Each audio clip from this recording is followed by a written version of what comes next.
안녕하세요. 요나시 목사입니다.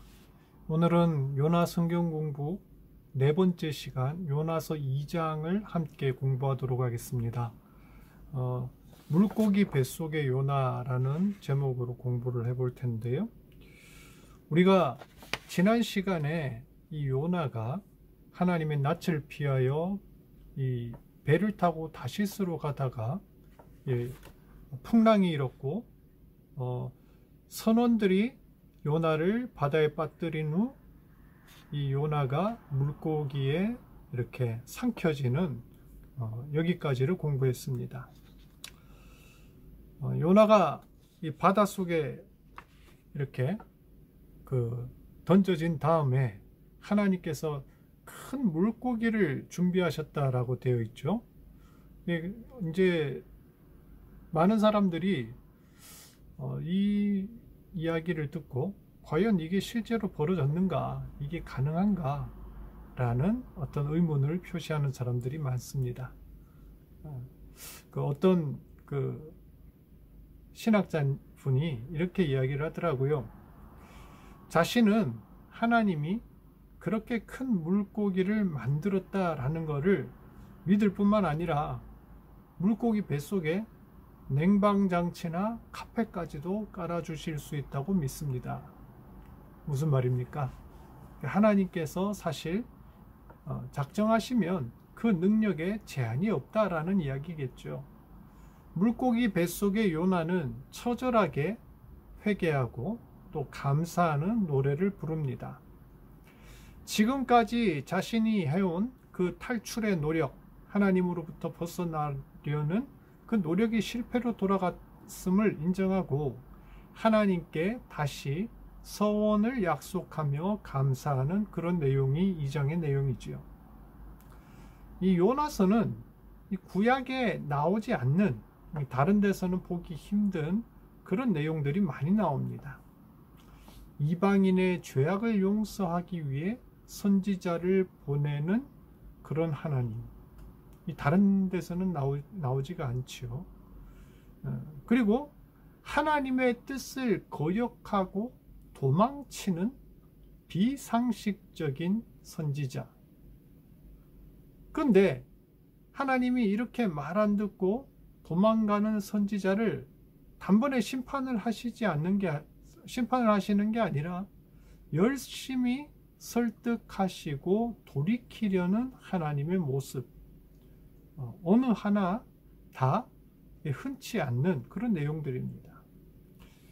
그 중에서도 오늘 이 요나서 2장은 굉장히 좀 특이한 그런 시가 나오죠. 물고기 뱃속에서 불렀던 요나의 노래. 보통 다른 노래들, 다른 감사 시편에는 하나님께 구원과 하나님의 도우심에 대한 기쁨과 또 이런 것들을 찬양한 다음에 모든 갈등과 문제들이 해결되는 그런 모습을 보입니다. 근데 이 요나의 노래는 이렇게 하나님 앞에 노래를 부르고 회개하고 서원한 후에도 여전히 그 문제가 해결되지가 않습니다. 그리고 요나의 마음에도 그 문제들이 여전히 남아서 찝찝함을 남긴다는 거예요.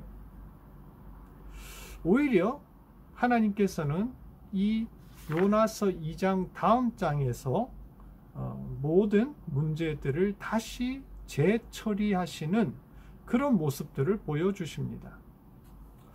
그러므로 우리가 이 요나서 2장이 이 전체 요나서에서 어떤 위치를 차지하는가라는 것을 우리가 아는 것이 중요합니다. 그러면 오늘 이 요나서 2장을 조금 더 자세히 살펴보면 요나는 현재 자기가 처해 있는 상황이 마치 스올에 있는 것과 같다라고 하지요. 2절입니다. 이 스올이라는 것은 고대 이스라엘 사람들이 생각할 때 사람이 죽으면 들어가는 깊은 땅 속에 어떤 장소가 있다, 뭐 이런 그런 생각을 했다고 합니다. 그러니까 이것을 우리 한글로 표현할 때는 어떤 이들은 지옥 이렇게 표현하기도 하지만 지옥하고는 좀 다른 개념인 것 같고요. 음부 이렇게 번역하기도 합니다. 음부. 좀 더 직접적으로 우리가 이 스올을 생각하면 죽음 이렇게 볼 수도 있는 것 같습니다. 고대 이스라엘 사람들은 이 생에서 삶이 다 하면 스올로 들어가서 거기서 잠을 자는 것으로 이해를 했다는 것입니다. 그래서 요나가 여기서 스올을 언급한 것은 지금 자신이 죽음을 체험하고 있다라고 생각했다는 것이지요. 요나는 죽음이라는 절망적인 상황 속에서도 구원의 확신을 지금 가지고 노래를 부릅니다.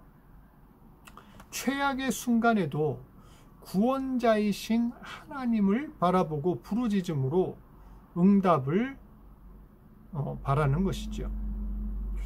하나님께서 구원을 베푸시면 스올의 뱃속, 죽음이라고 해도 우리의 영혼을 해할 수 없다라는 것입니다. 하나님을 의지하고 바라는 사람에게는 아무리 큰 위기가 닥치고 또 절박한 상황 가운데 있다고 할지라도 구원의 소망이 있다는 사실입니다. 옛날에 우리 속담에 하늘이 무너져도 솟아날 구멍이 있다라는 말이 있지요. 근데 실제로 하늘이 무너지면 이 솟아날 구멍이 있을까요? 모든 게 끝이 아니겠습니까? 근데도 하나님을 바라는 자는 진정으로 솟아날 구멍이 있다는 것입니다. 성도 여러분, 우리도 요나처럼 때론 육체적으로, 때론 정신적으로 죽음과 같은 그런 고통을 당할 때가 있습니다. 우리 숨통을 조이고 완전히 소망이 사라질 때가 있지요. 우리 힘만 생각하면 감당할 수가 없고 스스로 실망하고 좌절에 빠지게 됩니다. 하지만 우리 기도에 언제나 응답하시는 하나님, 우리 생명을 참으로 귀하게 여기시는 하나님을 바라봄으로 우리는 소망을 품을 수 있다는 것입니다. 2장 4절에 요나는 이렇게 이야기를 합니다. 내가 말하기를 주의 목전에서 쫓겨났을지라도 다시 주의 성전을 바라보겠다. 이 표현에서 느낄 수 있는 요나의 결심은 무엇일까요? 요나는 이 말씀을 통해 어떻게 회복할 수 있는지에 대한 중요한 힌트와 출발점을 보여줍니다. 그는 자기가 주님 앞에서 쫓겨났다라는 것을 알고 있죠. 그가 하나님에 의해서 징계를 받고 바다, 그것도 가장 깊은 스올, 죽음의 뱃속에 들어와 있다는 것입니다. 이런 상황에 이른 것은 두말할 나위 없이 요나가 하나님 말씀에 불순종하고 역행하는 그런 완악한 태도를 고집했기 때문입니다. 하지만 요나는 그럴지라도 자기는 다시 주의 성전을 바라보겠다라고 기도합니다. 비참하고 부끄럽고 두려움이 지배하는 그 자리에서 그가 바라보았던 성전은 하나님이 임재하시는 곳, 영광스럽고 은혜로우며 축복된 자리가 아닐 수 없습니다. 요나는 진정 회복의 소망을 어디에 근거해야 하는지를 알고 있었습니다. 그것은 하나님의 은혜이며 자비입니다. 누가복음 15장에 보면 탕자의 비유가 나오는데 탕자 역시도 아무리 자기가 죄를 짓고 또 비참한 지경에 이르렀다고 할지라도 끝까지 그가 의지할 수 있는 곳은 아버지의 풍성한 사랑과 긍휼이라는 것을 알았기에 결국에는 아버지 품으로 돌아가 회복되는 역사를 경험했습니다. 아무리 큰 죄를 짓고 하나님을 거역하는 삶을 살았다고 해도 죽음의 골짜기를 지나는 중이라고 할지라도 하나님께서는 여전히 자기 백성, 자기 자녀를 사랑하시고 은혜와 긍휼을 베푸시기를 원하신다는 것을 믿으시길 바랍니다.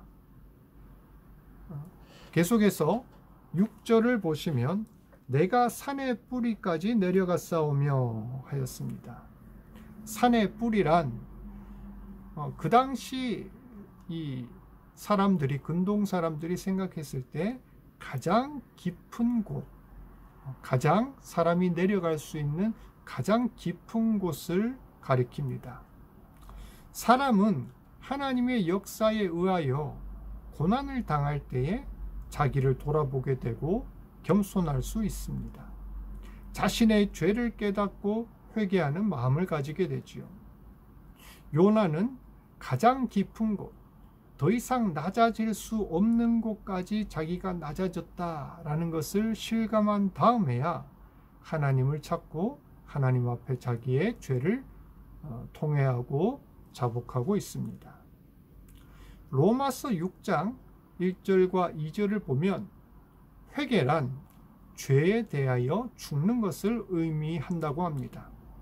또한 회개란 이전까지 행하던 방향을 완전히 바꾸어 전혀 다른 길로 행하는 것을 의미합니다. 요나의 경우는 어떻게 회개하였을까요? 또 어떤 방향으로 길이 달라졌습니까?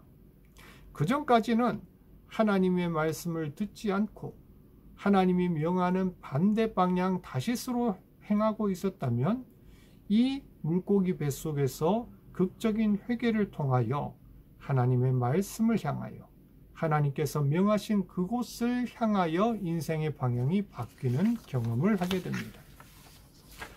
8절에서 요나는 거짓되고 헛된 것을 숭상하는 사람들을 비난하고 있는데에 여기에는 자신의 과거의 모습까지도 포함합니다. 우리 역시도 회개할 때 스스로를 돌아보아야 하며 내 인생의 방향을 바꾸어야 한다는 것을 우리는 알게 됩니다. 마지막으로 2장 10절 말씀을 보면 여호와께서 그 물고기에게 말씀하시매 요나를 육지에 토하니라 하였습니다. 결국 요나를 둘러싸고 일어났던 이 모든 일들이 하나님의 섭리하에서 주관되었던 일입니다. 니느웨로 가라고 한 것도, 반항하는 요나를 바다로 밀어넣은 것도, 그리고 물고기 뱃속에 집어넣었다가 다시 회개한 요나를 육지에 토한 것도 하나님께서 하신 일이라는 것입니다. 세상에 되어지는 일 가운데서 우연이 없다는 것이 우리 신앙의 기본이 되어야 합니다. 만일 우리 주변에 일어나는 그 모든 일들이 신앙과 관계없이 이루어지는 일이 있다면 우리는 기본 원칙을 잃어버린 신앙인이 되는 것입니다. 나를 회개하도록 인도하신 분도 하나님이시고 또 용서하신 분도 하나님이시고 새 길을 열어주신 분도 하나님이신 줄 믿으시길 바랍니다. 오늘 우리가 요나서 2장을 통하여 요나가 극심한 절망과 고통 가운데서 죽음과 같은 상황 가운데서도 하나님을 찾으며 회개하고 감사하며 자신의 회복을 구하였던 그 모습을 보았습니다. 회개란 우리의 삶의 근본적인 방향이 바뀌는 것이라고 또한 우리가 공부를 하였습니다. 우리의 모든 삶의 방향이 하나님 가운데 하나님의 손에 붙들리도록, 그리고 하나님의 섭리 가운데 있다는 그 사실을 분명히 인정하며 하나님의 뜻대로 살아가시는 저와 여러분 되기를 축복합니다.